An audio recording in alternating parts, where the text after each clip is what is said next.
All right, well, now it's time for our Always a Bridesmaid makeover. And spring is a time of weddings, of course, and normally in the spring we do bridal shows, and the bride is the one that's always in the spotlight. So we thought it would be really fun to take women that have only been down the aisle as bridesmaids and really pamper them and make them look wonderful. So that's a good idea. Sounds like a great idea. Who did we bring to help us? Christopher Hopkins is here of the Christopher Hopkins Salon. Welcome. That's it. Thank you, Christopher. This was very fun. It was fun, wasn't it?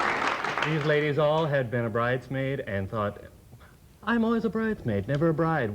Give me something that'll make me look terrific. So Anne Louise McDonald and Margaret McIntyre from the Christopher Hopkins Salon made these women look beautiful. Let's take a look. Let's take a look at our first one. We want you to meet, first off, Marika Evanson. She is 36 years old. Here she is in the wedding. She's been a bridesmaid 2 times, never been married.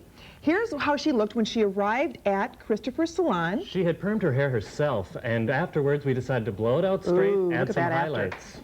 Margaret Very nice. Boy, they're really moving boobies. I love the color especially. Is really pretty, and the dress. Oh, beautiful dress. So that's the actual bridesmaid dress that you wore, right, Marika?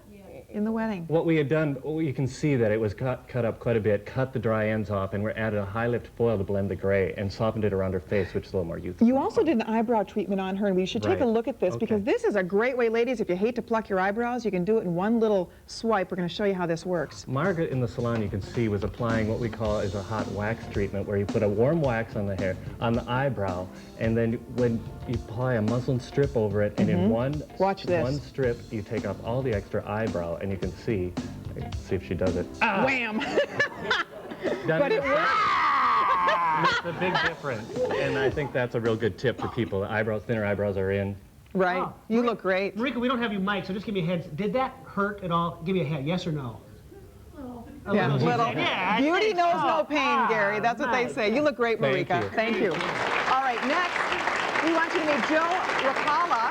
And Jill was a bridesmaid 3 times, never a bride. And here's how Jill looked when she arrived at the Christopher Hopkins Salon. When Jill came in, we thought her hair was real flat. It seemed real dull. It really brought her face down. And we thought, instead of perming, let's try to bring the length up and not make it round, real geometric. Oh, you look great!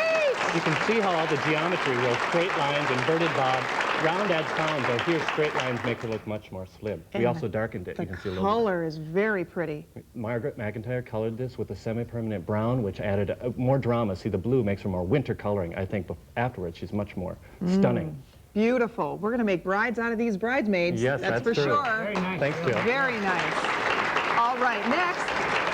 Our next bridesmaid was Leanne Harden. Leanne tells us she has been a bridesmaid 5 times. No. Here's how she looks. She's a darling lady. Here's how she looked when she arrived. Real dry hair. She's naturally brunette, wanted to be blonde, so they've been doing bleach and tone. We decided to tone the color out, lighten the eyebrows, put it up, and it's much more attractive. Yeah. Woo. This updo is done by Anne Louise McDonald. You can see when hair is brought up in a more contemporary loose loop style, it gives her sort of a stunning, glamorous look as opposed to not looking quite so dry. So speaking of the dry, you actually gave her a certain treatment, a conditioning treatment. I think we have a tape of that. Deep conditioning treatment. A lot of times when hair is bleached or using anything far from your process of your natural color, you need to do certain treatments. Just on the ends? Is that what you did? We did it just on the ends because we wanted the toner. See how yellow it was and how dark the roots were? We wanted the toner to take evenly. Oh, so, interesting. Margaret McIntyre did this, and you can see how natural it looks. Very soft, platinum-y blonde. Very nice. What do you think? I think she looks beautiful. She needs to go dancing in her really nice. Hands. Hey, Christopher, good work. Thanks very much. Lovely. They were really fun. I want to thank Annie and Margaret, who were great at the salon. Okay. Great job. Also, we want to mention that we have another makeover coming up, Plain Jane Makeover, remember? Oh, that's right. We should point out that I have a card here that's going to tell me that. Here. Oh, yeah. There, you have it? Well, all I wrote down From is Plain Jane to Glamorous. From Plain Jane to Glamour Girl Makeover. And what we'd like you to do is, if you think you're a Plain Jane, we want you to send us your picture and a letter telling us about that to Plain Jane, 3415, it's of course good company, 3415 University Avenue, St. Paul, 55114. And tell us about yourself as a Plain Jane. We're going to select some and glamorize them. And do those makeovers as well. That's fun. We'll do those in the next week or 2. It's a plan. And you'll help us with that? Oh, I hope so. All right. Christopher, thanks a million. We'll all be here, you'll be here, we'll be back. We will be back.